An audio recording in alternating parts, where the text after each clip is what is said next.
Okay, so Rick is bringing in a birthday gift for me from both him and Stuart. Okay, no, so the first one is from Stuart. The second one was kind of both of us, but more me. He didn't need to stop walking to clarify that.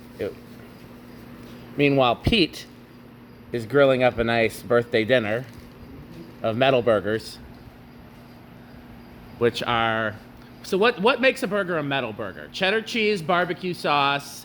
If I had bacon, I just didn't. Yeah, I wish I would have known because Nia always has bacon at home. I could have brought some.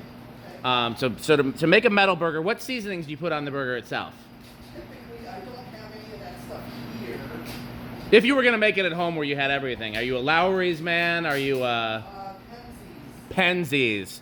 Oh, now that is a very good birthday gift. This is the one from the estate sale. Uh, I think you went back and got it. Well, it was very wise of him to not say anything and then surprise me with it. It is the best condition of the ones I have. There's one that I have, the exact one from my childhood is in storage and needs to be restored. And the main reason it needs to be restored is because I tried to restore it as a kid, but I didn't understand the difference about types of paint, so it's got the world's worst paint job. So one day, one of us will restore that one. I mean, a quick wipe down. This is pretty near. This is in beautiful shape. The only thing I don't like about this one, and this is not to criticize the gift, I'm over the moon about the gift, I'm just talking about the fan model, is that this is the 2-speed reversible. And the one from my childhood was 3-speed single direction. And the reason why I don't like that is because the low speed's not low enough on the 2 speeds. It's like a Hunter original. Because you can't really turn these around because the controls are on the front. I wish they made a 3-speed reversible, but I don't think they did. But yeah, that's the one from Stuart, I assume. It is. No, that's what I'm saying. He went back to that estate sale. That might be the best birthday gift I've gotten this birthday. I'm trying to think of what other people have given me. Nia gave me some suits and some sexy times. I don't remember what else. I know I got some other birthday gifts. Well, my in-laws gave me like $500. That's probably that's up there. Well, let me get down. But this is very much one of the best gifts that I've gotten, Stuart. Thank you very much. I'm very excited about it. Maybe we'll even do a test video tonight if we have time. We've never done a CFM test on a box fan before. Oh. And that's very clean. Yeah, I'm over the moon about that. The only question be whether to leave it here or take it to the house. I've got the one in my laundry room. Yeah, that's true. I remember that. Yeah, my ground floor, first floor has been a wreck ever since that water softener leak, but I'm slowly working on it. I just, between all the work stuff and health stuff, I just do a little bit at a time. I had a suspicion. I had a suspicion, but I didn't want to get my hopes up. Only one in the whole place. The funny thing is that they kind of go together. They do. The trim ring's in there as well. So I looked at it. The only thing that really needs a repaint is this bit right here. This is Yeah. in good shape. I mean, you could respray that, but it's aluminum and it just uses 2 terminals right on top. I always wondered what those looked like. Yeah. So literally what it was is they had an electrical box mounted to this with like one of those accordion snake cables, 2 very crispy wires just right onto that. Yeah, because I probably had a 500 watt bulb in it. Probably, and I mean it's. Pete, have you ever seen these before? It's a vintage incandescent troffer from before they had fluorescent troffers. Yeah, you actually might like this. Have you ever seen one of these? Not with an incandescent. Yeah, so this is it's got a it's mobile. Why don't you go get one of those half chrome so you can show his metalness what it would look like? Okay. It's literally, this is like and it's got kind of like a star type thing in the. Oh yeah. What I call it. Yeah, I could go. There was a mental asylum here in the greater Madison area that had a bunch of these in their cafetorium when I was a kid, and I had this insane music teacher that brought a middle school class to a mental asylum.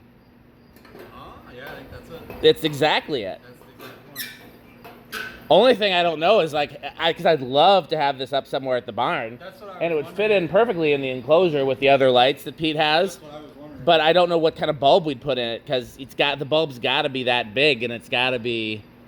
I almost wonder about if we could take one of those dead ones and break the base off and then snake an LED in somehow. Well, here's what I was thinking, and there's got to be a chrome semicircle of about that shape that's not glass. That's true. Like, yeah, no, just to make something to go on there. Yeah. And then we could just put whatever bulb in there. But yeah, so I was very glad. It was not terribly hard to take down. I mean, the way they had it mounted was actually just screwed right into the joist. Like, Yeah. But you can actually mount it to a box if you want to. So, yeah, I was wondering if did you guys save any bulbs from the bulb room? Not yet. Okay. Maybe. I was gonna ask what you guys brought home from that trip, and if you didn't, why not? And then the reason I didn't ask is when you said you got me a gift, I had a sneaking suspicion it came from Gary. It sure did. And I looked all over the place. I was the only one left. Most of them were pulled. Well, because everything is a competition, I would argue that Stuart won because I could completely forgotten about the one at the estate sale. He didn't say a word. He kept it completely secret. It was completely out of the blue. So this was very much a surprise. This was like a hope. And if he didn't get this, then I was going to ask him to go back and get it. Oh yeah, no, that. If not for me, then for you. I figured maybe if you didn't, I also figured possibly the reason you didn't get it for me is because you wanted it and you kept it for yourself. I like it, but I'm like, don't have a place for it. You had a childhood thing with this. I'm like, yeah, let's do it. Yeah, but so here's what's funny is that place terrified me as a kid, not just because it was an asylum, in part because it was an asylum filled with mental patients that she literally brought her middle school music class to perform for. I mean, they were all very sweet and very harmless, but I'm sure that's because of medication and restraints and. That's an interesting choice for a teacher. She was insane. And I Facebook. The only reason I had this distinct memory, but I thought it was an art class for some reason. So I'd asked all my former co-students, people I went to school with, hey, do you remember the art teacher taking us to an insane asylum? Because she was also crazy, but she was also not nice. Whereas the music teacher was crazy but nice.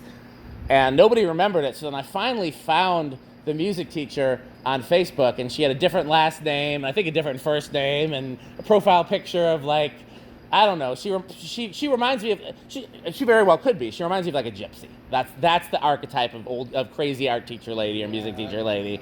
She probably dances naked in a field somewhere.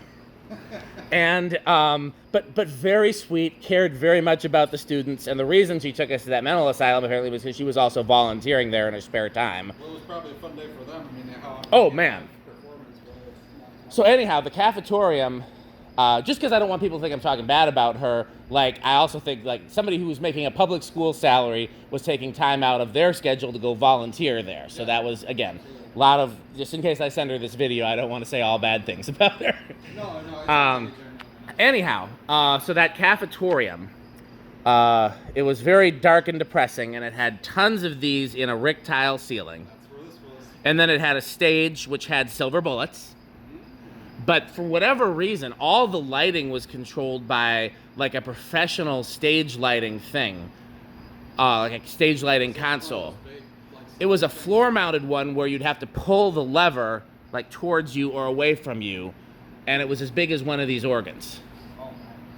And the only place I've seen one since that was that big and floor-mounted was in the Muppet movie. They have something like that. If you remember Pete at the end where they were making the Muppet movie, because I know the Muppet movie's very metal. And you remember at the end where they're and theirs is a small version that's made to scale for Muppets, but they pull the lever on the lighting controller. Uh-huh. The one they used in the Muppet movie is almost identical to the one that this place had. So I was so confused at why, because it's all residential. Kermit gets tossed on a fan. And a round nose. Yeah, it was a round nose. I didn't know what it was when I was a little kid. Well, because the Muppet movie was made in what, 70? 79. Okay. That's right. Because the thing is, to the theaters, they just, in 2019, a few years back, yes, as a 20th or yeah, I remember that. Yeah. Was it a 30th anniversary? Although, as much as I love the Muppet movie, it's not my favorite Muppet movie. You guys can probably guess my favorite Muppet movie. I'm not sure. Well, what's my favorite holiday? Christmas. Yeah. Oh, the Christmas one. Muppet Christmas Carol. I will argue anybody up and down, it is the best version of A Christmas Carol. I'll put it up against the Royal Shakespeare Players or anybody else. Muppet Christmas ones. One was the Scrooge Christmas Carol. Uh-huh. There was the other that was the Muppet Holidays where they all go to see Fozzie Bear's mother. That one was that one was good too. There's a third one where Joan Cusack is the villain trying to steal Christmas. And it's a Muppet, what's the movie? Jimmy Stewart. It's a Wonderful Life. I don't know what they called it, but it's just like the Muppet Christmas Carols, Muppet Christmas. It's the Muppet It's a Wonderful Life. Okay, And I don't think I've seen that. And Joan Cusack is Potter. It's fun, but it's not nearly like.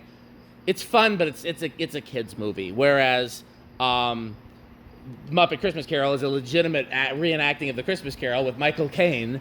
And yes, the one where that you're talking about, Pete, is my other favorite one, because that one it's the only one that has Fraggles, Yes. Muppets, and Sesame Street Muppets all in one special. Fraggles, it was what's his name? The guy that was like that has them below has the Fraggles. Yeah, I can't remember his name. But he had the dog with him. Yep. Yeah, I remember him. He's the one that wanted to stay at Fozzie Bear's mother's. Yeah. And all the rest of him and his friends come over. No, Nia and I and Abby, when she's with us for Christmas, we have a folder of Christmas movies that we watch. Nice. And that one's on there every time. Muppet Christmas Carol's on there every time. Elf is on there every time. The other Muppet one with Joan Cusack is on there some of the time. But anyhow, that's the only... So I've always wondered why they had these giant professional stage dimmers for these and the bullet lights. That's interesting. Like... Maybe they were looking for something so high wattage that could handle all that. It must have been, because keep in mind, this had to predate fluorescent lights. Oh, definitely, yeah. This was, I think, part of probably like an early 50s remodel or so, somewhere around there. Yeah. But, fluorescents probably were a thing, but these might have been cheaper. Well, I wonder also, because you said this was in like an operating room? It was the lobby tune-up. Oh, well, It see... would have been like a waiting area, and I think there were remnants of like some couches and stuff. Do you know what kind of lighting the actual operating room had?